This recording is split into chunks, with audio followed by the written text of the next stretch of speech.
கிடையாது. ஆடு மாடு மேய்ச்சாலும் கை சுட்டேன். எனக்கு பஸ் ஏற தெரியாது. எங்க வீட்டுக்காரர் இட்டு போயிருந்தாரு. கொஞ்ச நாளைக்கு முன்னாடி இறந்துட்டேன். 4 வருஷம் ஆகுது. இப்ப 10ஆவதுக்கு 4ஆவது வருஷத்துல இப்போதைக்கு என் பொண்ணு பெட்ரோல் ஊற்றி கொளுத்தி நீங்க 10 நாளா கிடக்குறான். அதுக்கு என்ன நடவடிக்கை எடுக்கணும் தெரியல. இன்னும் எத்தனை பேர் குடும்பத்தை கெடுப்பானோ அவனை நீதி நடக்க விட்டு வைக்க கூடாது. என் பிள்ளைய போச்சுக்கிட்டான். என்ன மனை இறங்கி உனக்கு கஷ்டப்பட்டு விடவே கூடாது. விடக்கூடாது. எந்த நாட்டுக்கும் எந்த தாய்க்கும் எந்த தகப்பனுக்கும் இது எனக்கு வந்த கதி. என்ன தாய் மக்களுக்கும் எந்த நாட்டுக்கும் நீதி இது போல வழங்கவே கூடாது.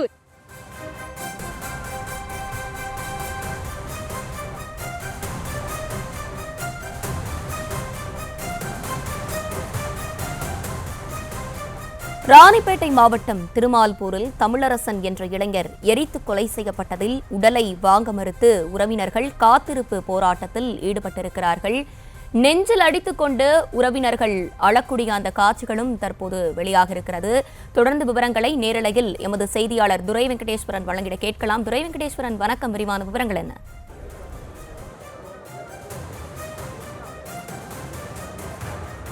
வணக்கம். இந்த ராணிப்பேட்டை மாவட்டம் திருமால்பூர் அடுத்திருக்கக்கூடிய நெல்வாய் கிராமத்திலே கடந்த 16ஆம் தேதி அன்று 2 இளைஞர்கள் தமிழரசு என்கின்ற சூர்யா, அதே போன்று விஜயகணபதி என்கிற 2 இளைஞர்கள் அந்த 5 பேர் கொண்ட கும்பலால் தீயிட்டு பெட்ரோல் விட்டு கொளுத்தப்பட்டிருந்தனர். இந்த சம்பவத்திலே தமிழரசன் நேற்றைய முன்தினம் உயிரிழந்த நிலையிலே அந்த கிராமத்தினரும் அந்த குடும்பத்தினரும் தொடர்ந்து 2வது நாளாக இன்று தொடர் போராட்டத்திலே ஈடுபட்டு வருகிறார்கள். தொடர்ந்து வெவ்வேறு சமூகத்திற்கு இடையேயான இந்த பிரச்சனையானது 2 சமூகத்தினரிடையே பெரும் கொந்தளிப்பை ஏற்படுத்தியிருக்கிறது.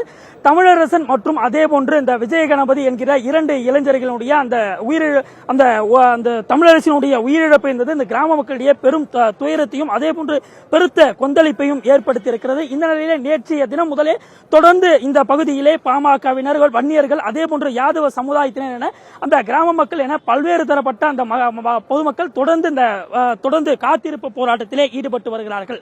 தொடர்ந்து இன்றைய தினமானது 2ஆம் நாளாக இன்றைய தினமானது அந்த தமிழரசினுடைய உடலை வாங்க மறுத்து அந்த உறவினர்களும் அதே போன்று அந்த கிராம மக்களும் அதே போன்று அந்த 2 சமுதாயத்தை சேர்ந்தவரும் தொடர்ந்து இந்த போராட்டத்திலே தற்போது நெமிலி அருகே இருக்கக்கூடிய பேருந்து நிறுத்தம் அருகே இந்த தொடர் போராட்டத்திலே காத்திருப்பு போராட்டத்திலே ஈடுபட்டு வருகிறார்கள்.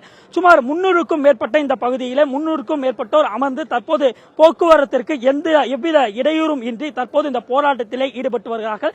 இந்த சம்பவத்தை தொடர்ந்து இந்த பகுதியிலே சுமார் 100க்கும் மேற்பட்ட போலீசார் குவிந்து பலத்த பாதுகாப்பிலே போலீசாரும் தற்போது ஈடுபட்டு வரக்கூடிய நிலையிலே தற்போது அந்த குடும்பத்தினர் பெருந்த துயரத்திலே தற்போது இதற்கு ஒரு விடிவு கிடைக்கும் வரை, இந்த நீதி கிடைக்கும் வரை இந்த போராட்டத்தை கைவிட போவதில்லை எனவும் தெரிவித்திருக்கிறார்கள். இதன் காரணமாக தொடர்ந்து அந்த பகுதியிலே தற்போது காத்திருப்பு போராட்டத்திலே ஈடுபட்டு வருகிறார்கள். களத்திலிருந்து விரிவான விவரங்களை வழங்கியமைக்கு நன்றி துரை வெங்கடேஸ்வரன்.